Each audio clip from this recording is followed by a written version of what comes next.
kembali di percakapan observasi bersama saya Nur Ainun Panjaitan, CGP Angkatan 10 dari SMK Negeri 1 Kisaran, Kabupaten Asahan. Saya masih ditemani Ibu Eli Kusnani sebagai guru yang telah diobservasi pada kegiatan supervisi akademik.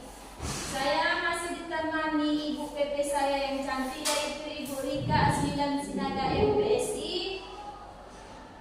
Sebagai ini Ibu itu ya Bu. Sekarang apa kabar ya Ibu Rika? Alhamdulillah. Ini juga sehat kan? Alhamdulillah. Bu Eli Kusnani juga sehat Bu. Alhamdulillah sehat. Baik Bu. Dulu, ya bentar ya dulu. Ini masih ada wawancara. Bentar lagi di situ ya. Oke, baik. Kali ini ya Bu Eli ya Bu, percakapan observasi ini saya akan memberikan pertanyaan kepada Ibu Eli mengenai jalannya proses observasi kelas yang sudah Ibu lakukan pada proses pertanyaan yang kemarin. Adapun pertanyaan yang pertama ya Bu Eli ya, yang pertama, bagaimana perasaan Ibu terkait observasi yang telah berlangsung dalam pembelajaran yang minggu kemarin ya Bu? Alhamdulillah, observasinya baik, lancar, tidak ada terkendala. Siswa-siswi peserta dirinya juga menerima materi yang saya sampaikan dengan baik. Alhamdulillah, itu anak kita ya Bu ya. Jadi bisa Ibu ceritakan kembali Bu, area pengembangan apa yang Ibu lakukan di kelas, kemudian langkah-langkah apa yang sudah Ibu lakukan dalam kegiatan pembelajaran tersebut? Area pengembangan pembelajaran yang saya laksanakan yaitu dengan pengetahuan dan keterampilan kepada peserta didik, yaitu kalau pengetahuan kami berbentuk diskusi kelompok dengan tidak melihat apakah kelompok kita semua aktif atau enggak. Ya, kami gabungkan jadi satu, yaitu sistemnya sistem acak. Jadi saya ambil sistem acak dengan diskusi kelompok, saya kasih materi dulu, kemudian setiap kelompok dibagi menjadi beberapa siswa, kemudian saya suruh mengerjakan, saya kasih lembar observasinya, mereka mengerjakan dan mengadakan presentasi di kelas. Oh, seperti itu. Oh iya. Menurut Ibu, sudah sejauh mana pengembangan mereka dalam berdiskusi yang Ibu lakukan tersebut? Namanya diskusi kelompok acak ya. Ada siswa yang aktif, ada siswa yang non aktif gitu kan. Ini bahasanya seperti apa ya? Audiovisual.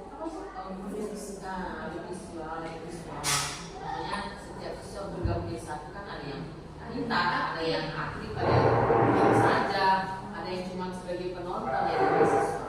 Iya, ada yang mengandalkan temannya Iya, saja. ada.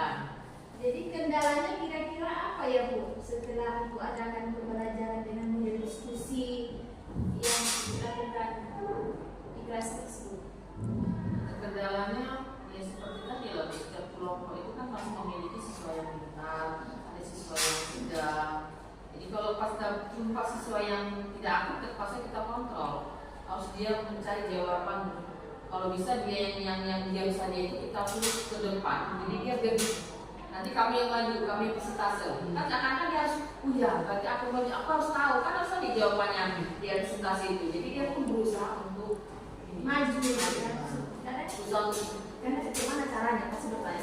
Kadang ada anak ini, kadang kalau dia aja yang maju, kadang yang non aktifnya tidak diam membuat dia. Jadi harus kita yang aktif dan yang tidak aktif itu harus sama-sama di ini.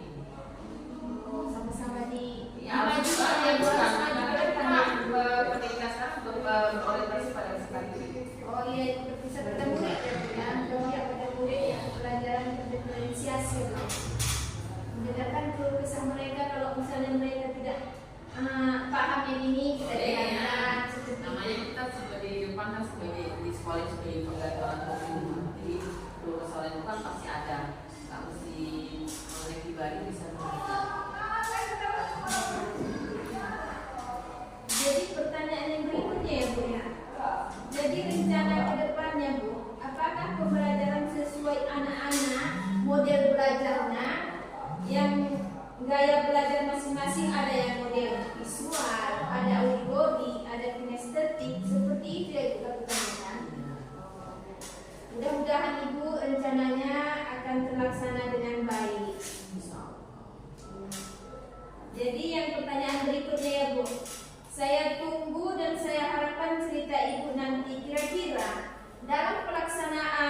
perubahan dan rencana yang Ibu sampaikan tadi, kira-kira kapan Ibu apakan sama anak ini Ibu laksanakan seperti itu? Insya Allah minggu depan, karena minggu berikutnya kayaknya kita ujian nasional. Jadi insya Allah minggu depan saya akan menyampaikan sistem pembelajaran yang 3 langkah tadi, gaya diferensiasi, kemudian ada audit teori, visual, kinestetik. Nanti insya Allah minggu depan akan saya lakukan. Baiklah Bu, jika ada nanti cerita-cerita berikutnya tentang anak didik kita ya Bu, boleh kita cerita.